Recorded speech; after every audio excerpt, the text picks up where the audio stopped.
1960년도에서 1970년도 미국의 건축과 문학과 예술에서 등장한 용어입니다. 지금은 이 단어가 건축과 문학과 예술을 넘어서 철학과 사회와 문화 각 분야를 설명하는 특징적인 단어가 되었습니다. 그런데 이 단어에 대해서 각 분야마다 의미와 용어의 정의가 다양합니다.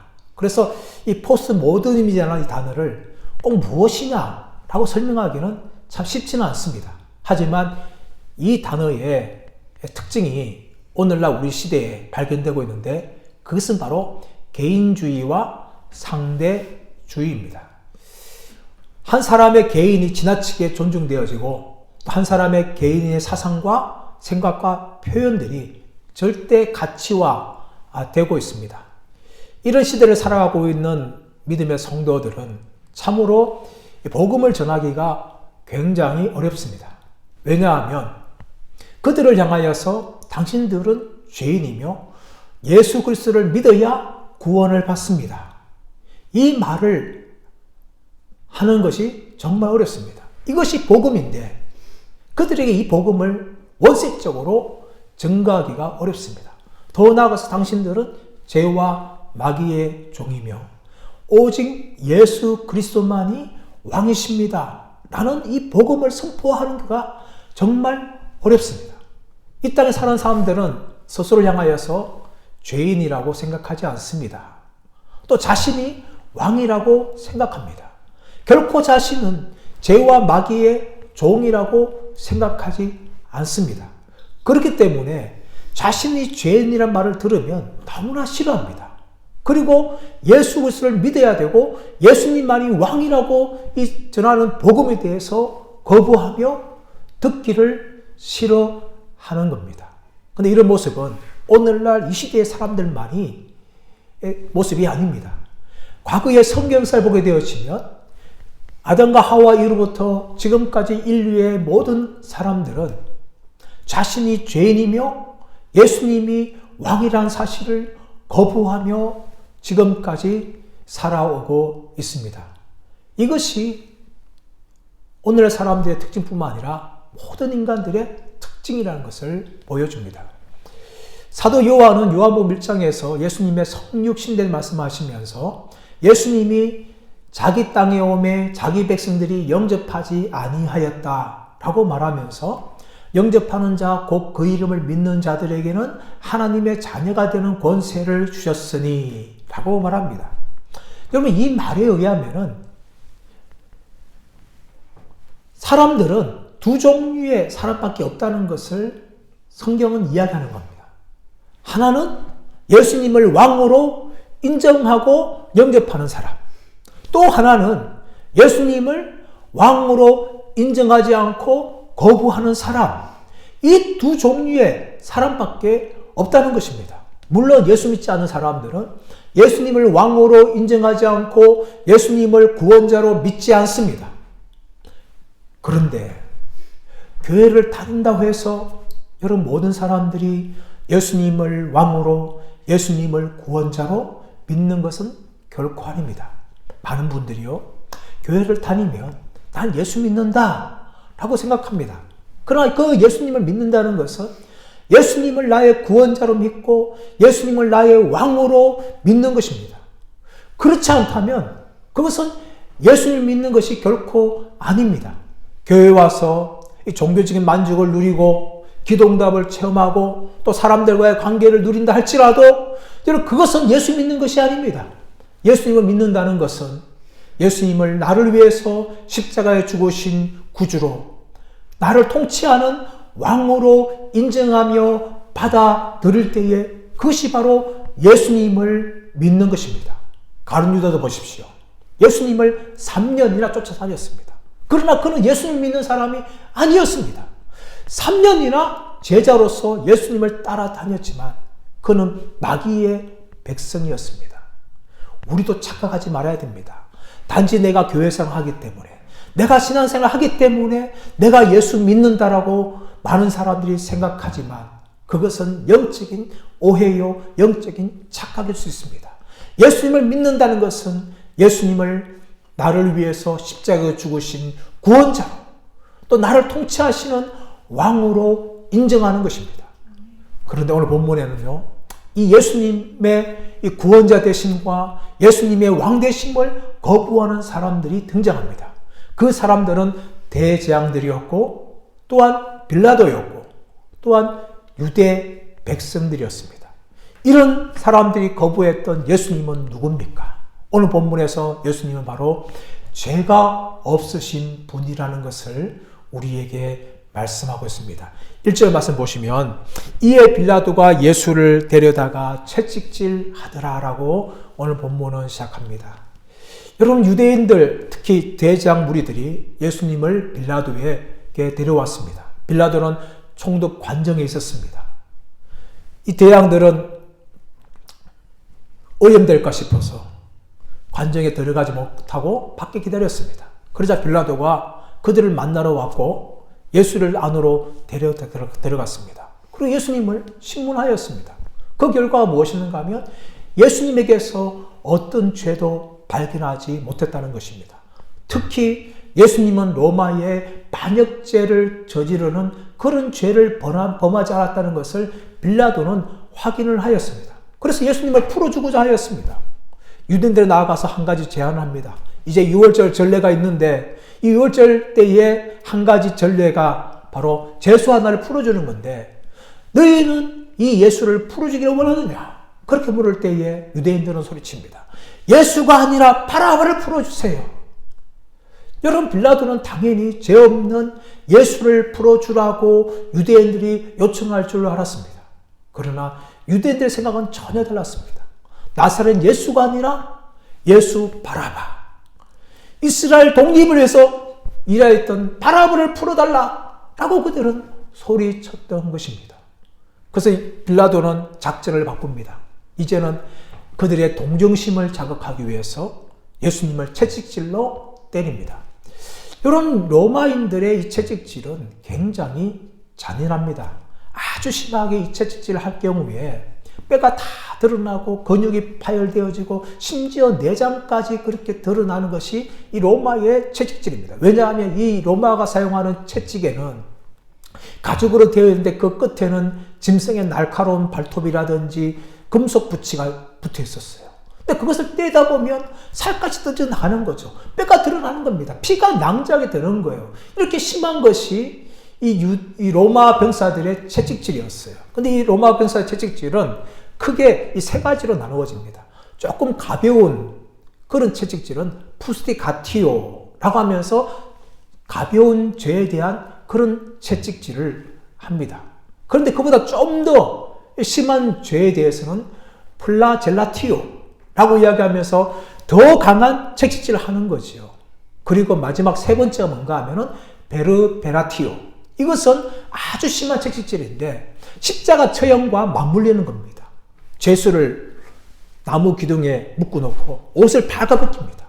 그리고 병사들이 채찍질 하는데 자신의 힘이 탈 때까지 아니면 이 관리인이 그만하라 할 때까지 그렇게 채찍질을 갑니다.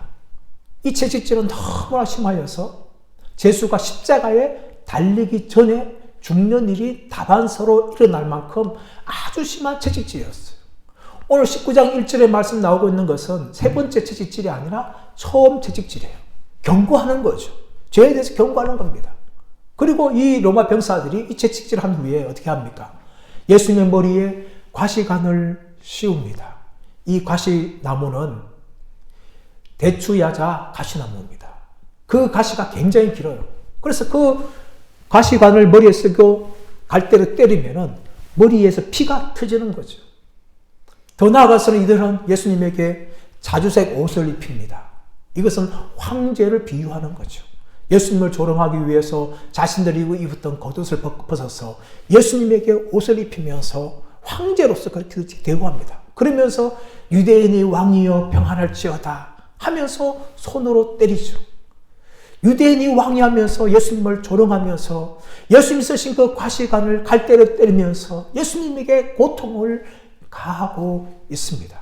이렇게 진행되는 중에 빌라도가 유대인들 나와서 이야기합니다.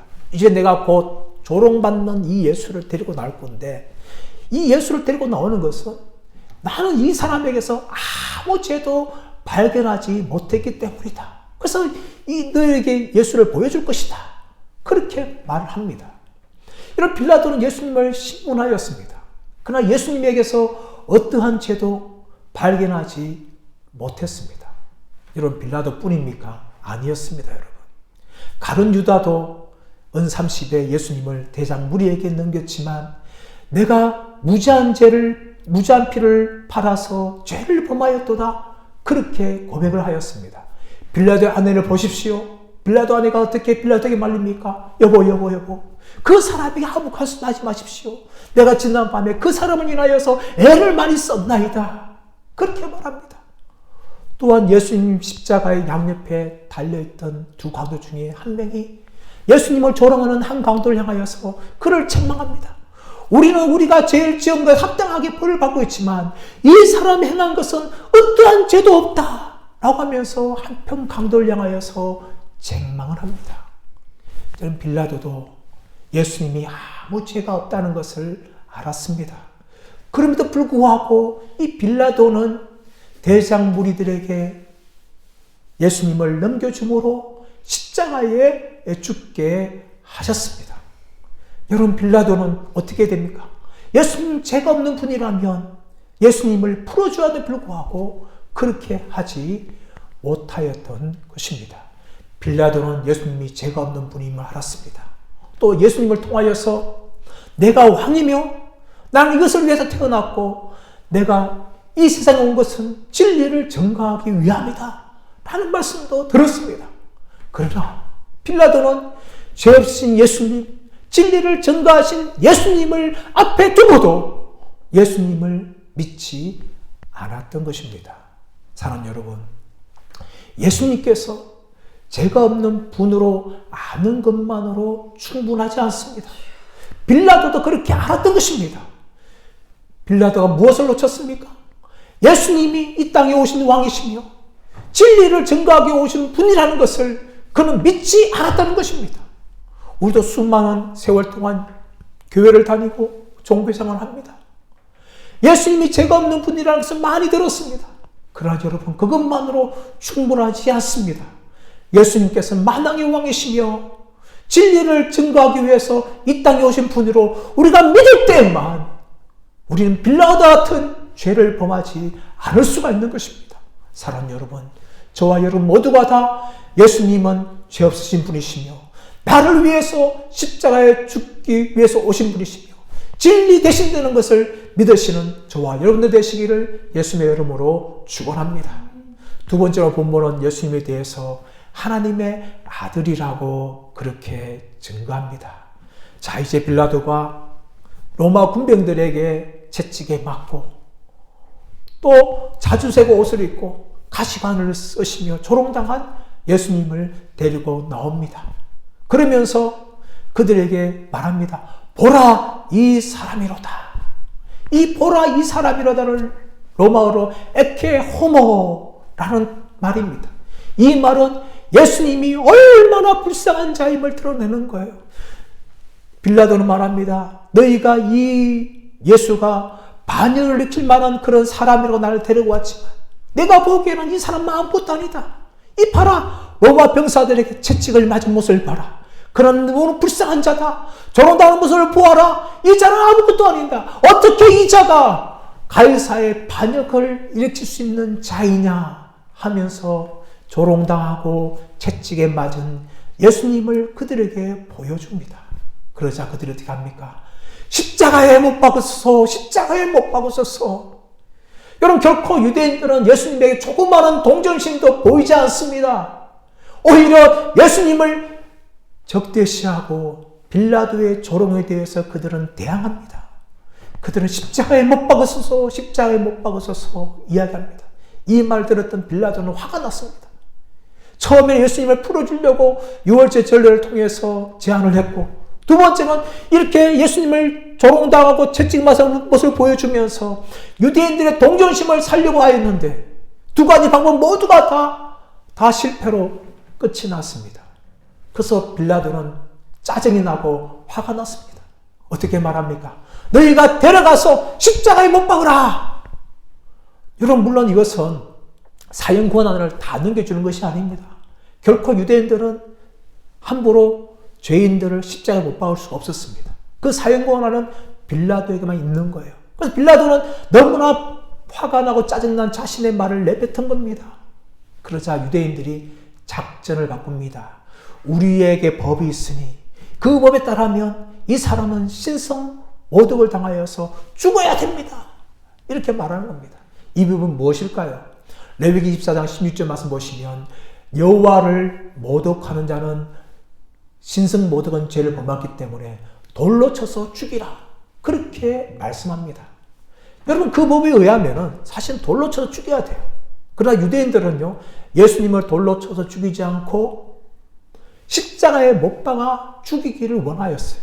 그래서 또다시 빌라도를 향하여서 자신들의 법을 이야기하면서 뒤에는 감추면서 십자가에 죽게 해달라고 그렇게 요청을 합니다. 그러면서 그 죄가 뭡니까? 그 죄가 이 사람은 하나님의 아들이라고 자기를 말하였습니다. 그렇게 이야기하는 겁니다. 여러분, 이 말을 들었던 빌라도는 너무나 놀라고 두려워하는 거예요. 8절 말씀 보시면 빌라도가 더욱 두려워하였다라고 성경은 이야기합니다. 왜 빌라도가 두려워하였을까요? 빌라도는 로마 사람입니다. 로마 사람들은 이 로마의 신관에 대해서 믿고 있었어요. 로마의 신들이나 그리스 신들은 수많은 신들이 있는데 이 신들은 굉장히 변덕적입니다. 그리고 더 나아가서 인간들을 향하여서 심판을 하고 함부로 대하는 존재가 신들이었어요. 빌라도는 예수님이 하나님의 아들이라는 말을 듣고 깜짝 놀라는 거예요. 신적인 존재냐? 그러면 큰일 났구나. 내가 지금까지 로마 병사들을 통하여서 채찍질하고 조롱을 하였는데 이제 예수로부터 내가 심판을 당하겠구나 라는 그런 두려움이 자신에게 생겼어요. 그래서 예수를 안으로 데려와서 너는 어디서 왔느냐? 이렇게 묻는 겁니다. 여러분, 너는 어디로부터냐? 이 말은요, 너는 도대체 어떤 존재냐? 이 실체를 묻는 거죠, 여러분. 그러나 예수님께서는 이 빌라도에 대해서 아무 말씀도 하지 않았습니다. 왜 아무 말씀도 하지 않았을까요?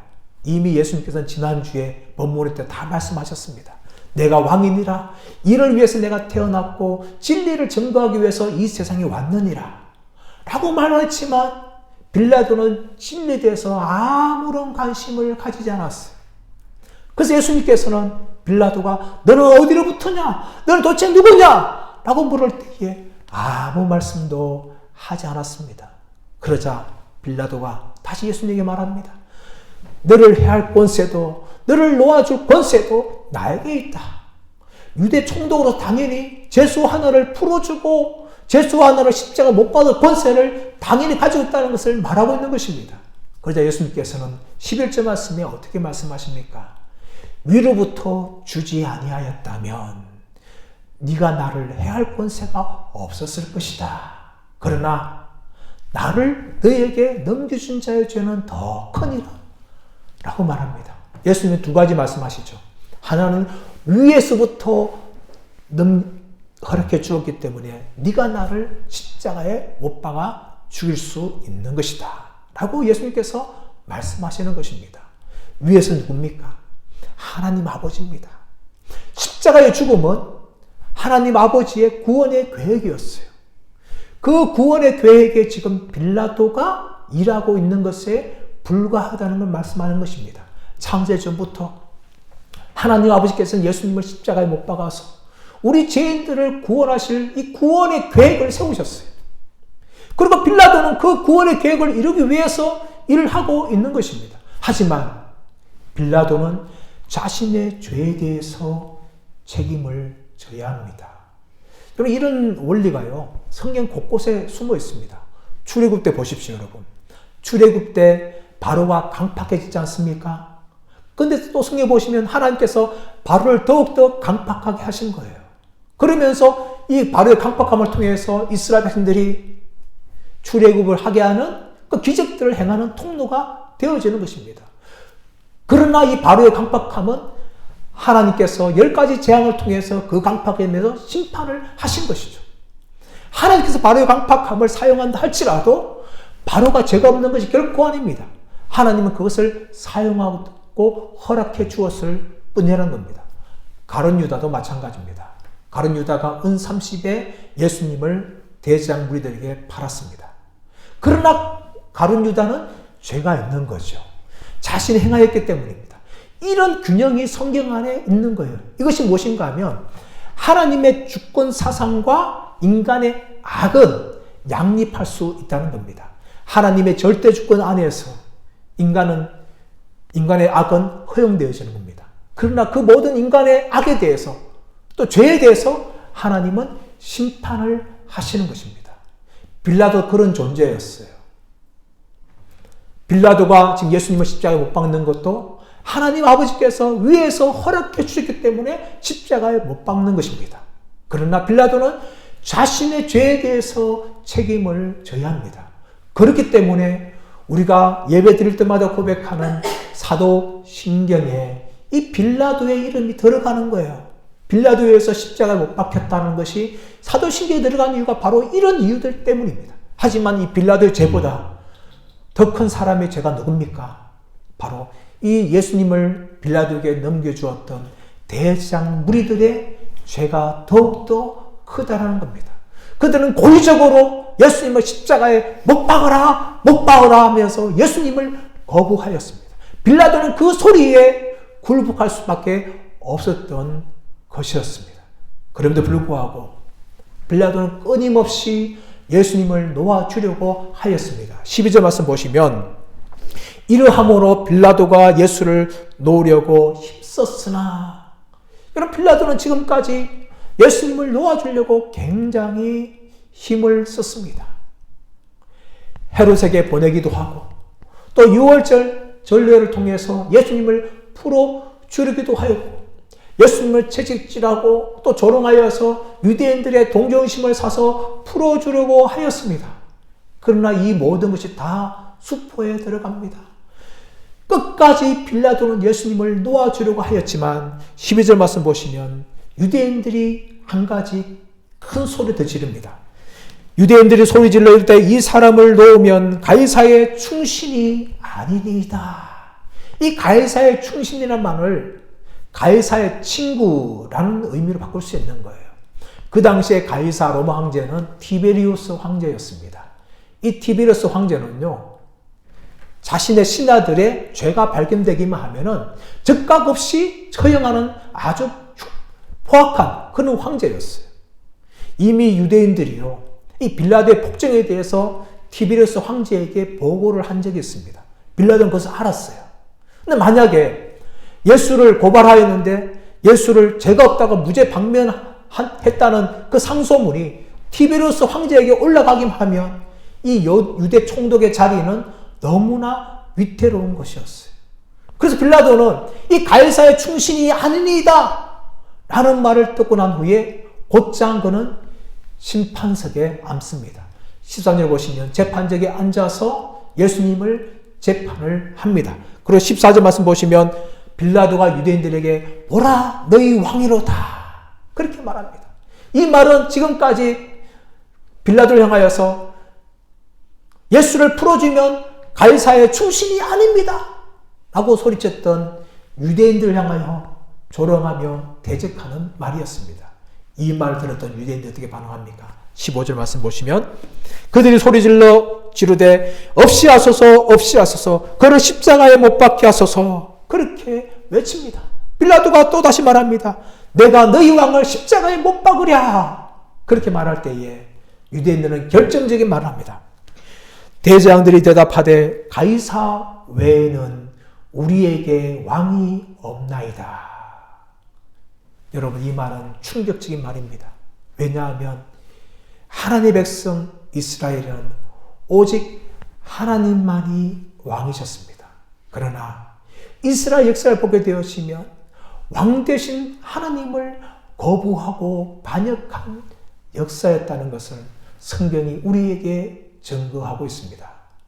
사무엘상 마지막 사사였고 선지자였던 사무엘이 늙었습니다. 이제 은퇴를 앞두고 있었습니다. 그때 이스라엘 백성들이 찾아옵니다. 우리에게도 열방과 같은 왕을 주옵소서. 그 말을 할 때에 사무엘이 굉장히 섭섭하게 생각하였습니다.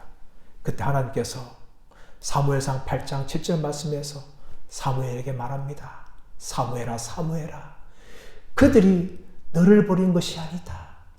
나를 버려서 그들의 왕이 되지 않기를 원한 것이다. 그렇게 하나님께서 말씀을 하셨습니다. 이스라엘의 왕은 하나님이셨습니다. 그러나 이스라엘 백성들은 왕 되신 하나님을 거부하였어요. 그럼에도 불구하고 하나님께서는 이스라엘 백성들의 요청을 들으시고 그들에게 인간 왕을 세우셨습니다. 북이스라엘에 수많은 왕들을 세우기도 하고 폐하기도 하셨습니다. 그리고 남유다에는 다윗과 언약을 맺어서 다윗과 그의 자손들을 하나님께서 왕으로 세우셨습니다. 그러나 이스라엘의 참된 왕은 하나님이셨는데 이스라엘 역사에서는 끊임없이 왕 되신 하나님을 거부하며 반역한 모습을 보여주고 있습니다. 오늘 요한복음 1장에서도 1장 11절 말씀에 자기 땅에 오매 영접하지 아니하였으나 라고 이야기하면서 예수님을 거부하였던 유대 백성들에 대해서 고발을 하고 있는 것입니다. 사랑하는 여러분, 우리는 예수님을 믿고 교회를 다닙니다. 그래서 우리는 예수님을 잘 믿는다 생각하고 있습니다. 그러나 여러분, 이것은 예수 믿는 것이 아닙니다. 예수님을 믿는다는 것은 예수님을 나의 왕으로 인정하며 받아들이는 것입니다. 물론 불신자들은 예수를 믿지도 않고 예수님을 왕으로 생각하지도 않습니다. 그러나 중요한 것은 교회를 다니는 우리는 정말 예수님을 믿고 있으며 예수님을 나의 왕으로 인정하고 있는가 하는 것입니다. 만약에 내가 교회를 다니지만 그 교회를 다니는 목적이 나의 건강을 위해서나 나의 자녀를 위해서나 나의 기업의 성공을 위해서나 나의 출세를 위해서 예수를 믿는다고 한다면 그것은 불신자들처럼 예수님을 믿는 것이 결코 아닙니다. 저와 여러분은 정말 예수님을 믿고 있습니까? 저와 여러분은 정말 예수님을 나의 왕으로 섬기고 있습니까? 그분의 다스림을 기뻐하고 있습니까? 저는 우리 모두가 다 예수님을 나의 구주로 나의 왕으로 그분의 다스림을 받으면서 기뻐하며 살아가는 하나님의 백성들 되시기를 예수의 이름으로 축원합니다.